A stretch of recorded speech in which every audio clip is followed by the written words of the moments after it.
Middle East of today is not the same Middle East that it was when President Biden was Vice President Biden. Things have certainly changed, and there's different balances in the region. Israel has now been accepted in the region, and so anything that moves on from the region, including with the Palestinians, will have to be looked at from a regional perspective. And of course, any involvement of the US which seeks to bring peace and coexistence to Israel and its neighbors is always welcome here in Israel. I don't see absolutely any problem if they want to get involved on that level. But today we have a big region to look at. We have the threat of Iran. We have the Gulf countries who've allied now with Israel because of our common interests and because of a common regional future. So really, it's a very different place. And I'm very optimistic to say it's a better place than what they left 4 years ago.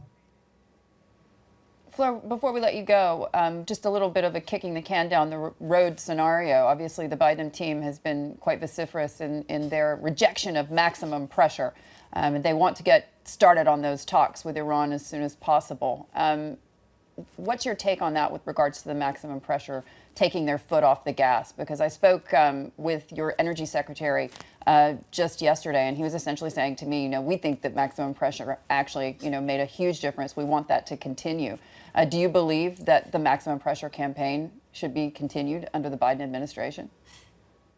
It's the only thing that will work. Anything else is a capitulation to a genocidal regime who've already threatened a neighboring country of annihilation, which is Israel.